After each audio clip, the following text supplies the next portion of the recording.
वो है ये है थर्मामीटर। जैसे हमें डॉक्टर द्वारा थर्मामीटर से बुखार चेक की जाती है या टेम्परेचर चेक किया जाता है, और टेम्परेचर के आधार पर यह बताया जाता है कि आपको बुखार कितने डिग्री है। उसी हिसाब से मेरे डिपार्टमेंट में मछलियों के प्रजनन के लिए एक सूटेबल पानी का टेम्परेचर चेक किया जाता है कि वो प्रजनन अच्छे तरीके से कर सके।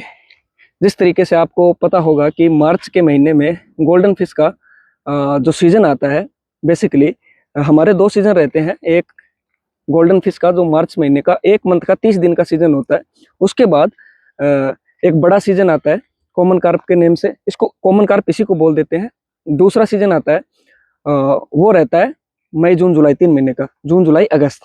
तो बेसिकली अभी जिस तरीके से ठंड पड़ रही है या सर्दी के टाइम से हम लोग थोड़ी गर्मी की तरफ बढ़ रहे हैं, तो हमें क्या होता है कि एयर का टेम्परेचर चेक करना होता है और पानी का टेम्परेचर भी, मेनली पानी का टेम्परेचर चेक करना पड़ता है। जिस तरीके से जैसे ही पानी का टेम्परेचर 28 डिग्री या उससे ऊपर चला जाता है, तो वो एक सिचुएशन सबसे बढ़िया होती है मछलियों के प्रजनन करने के लिए। नेचुरल प्रोसेस के द्वारा एक पानी का टेम्परेचर है तो वो 28 डिग्री के ऊपर होगा, तभी वो अच्छे से प्रजनन कर पाएगी। उसके लिए हम लोग जैसे गोल्डन फिश का जो अभी मार्च महीने के अंदर जो सीजन है, उसमें हम लोग जो गोल्डन फिशेज हैं, गोल्डन जो कार्प रहती है, फिश रहती है, उनको हम लोग अलग निकालते हैं और मादा मछली को अलग और नर मछली को अलग अलग, और उनकी प्रोसेस के द्वारा एक छोटी बास्केट डिग्गी में हम उसको छोड़ देते हैं या छोटी नर्सरी में उसको डाल देते हैं। तो उसके लिए वो एक सूटेबल टाइम है कि 28 डिग्री के बाद का जो टेम्परेचर है पानी में, वो अच्छे से अंडे दे पाएगी।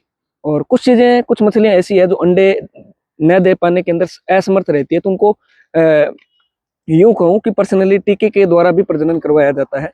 तो इसीलिए आज जो ये एक प्रोसेस मैं आपको बता रहा हूँ, ये हमारा बेसिक काम रहता है कि 15 फरवरी के बाद जैसे जैसे थोड़ी गर्मी बढ़ने लगती है, हम लोग निरंतर डेली दिन में 2 बार पानी का और हवा का टेम्परेचर चेक करते हैं, जिसमें जरूरी पानी का टेम्परेचर रहता है। और पानी का टेम्परेचर जैसे ही 28 डिग्री से क्रॉस होगा, हम लोग मछलियों का अलग अलग सेट लगाएंगे और उनमें अलग अलग मछलियों को अलग अलग बास्केट या अलग अलग जाल के थ्रू उनको अलग अलग इसमें हाफे के थ्रू पानी में डालेंगे, और उस ये मान लीजिए उस हाफे के थ्रू मछलियां अंडा अपने आप बढ़िया तरीके से दे पाती हैं। इसके लिए सबसे इंपॉर्टेंट रहता है पानी का टेम्परेचर, जो मैं आपको बता रहा हूँ। और डेली बेसिस पर हम इसको दिन में 2 बार चेक करते हैं, और जैसे ही 28 डिग्री टेम्परेचर पार होगा, हम लोग मछलियों के प्रजनन की क्रिया नेचुरल तरीके से करवाएंगे। और उसके बारे में भी मैं आपको सब चीज़ें दिखाऊंगा कि कैसे मछलियां प्रजनन करती है और कैसे उनके लिए सेट लगाए जाते हैं। तो चलिए मैं आप इसको बताता हूँ कि अभी पानी का टेम्परेचर क्या है। अभी हम आ गए हैं हमारी डिग्गी, और ये रहा हमारा थर्मामीटर। इसको पानी में 4 से 5 मिनट हम लोग रखेंगे ताकि ये बढ़िया से पानी के टेम्परेचर को बता सके।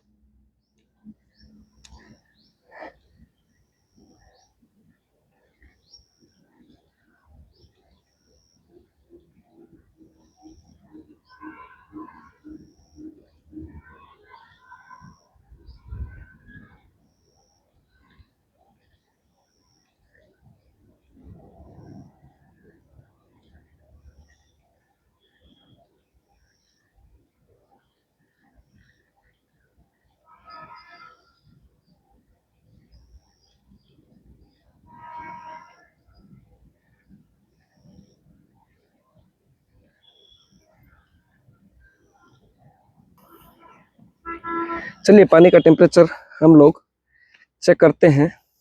पहले जैसे कि आपको दिख रहा है कि पानी का टेम्परेचर, ये जो रेड लाइन दिख रही है, शायद ये 16 के आसपास है,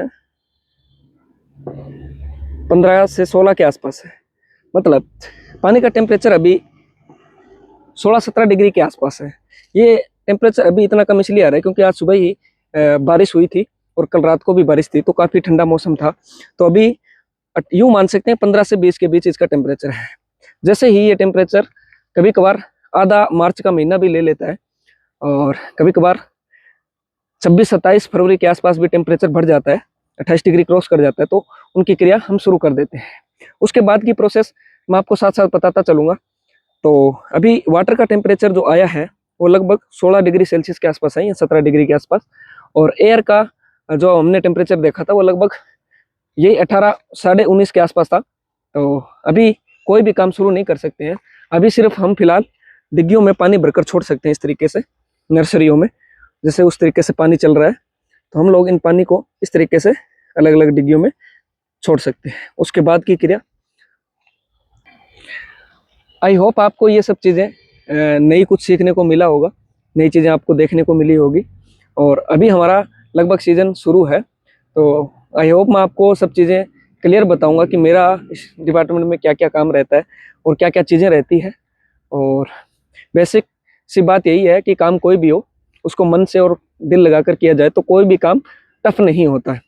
और मेरे लिए ये काम बहुत ही एनर्जी वाला है और बहुत कुछ, हर बार मुझे कुछ ना कुछ सीखने को मिलता है मछलियों के बारे में। जिस तरीके से हम जब मछलियों को प्रजनन के लिए जब एक साथ सेट लगाने के लिए इकट्ठा करते हैं तो उनमें सबसे पहले रोग चेक किया जाता है कि कौन सी मछली में कौन सा रोग आ सकता है। और उनको देखा जाता है कि उनकी स्किन के हिसाब से कि कुछ मछलियों में कोई रोग तो नहीं है, अगर किसी को रोग है तो उनके हिसाब से इंजेक्शन लगाए जाते हैं। वो सब चीज़ें मैं आपको बताने वाला हूँ, तो जुड़े रहिए आप मेरे साथ इसी चैनल पे कुछ नई जानकारी जानने के लिए और मेरी बेसिक दिनचर्या को जानने के लिए और कुछ समझने के लिए। धन्यवाद।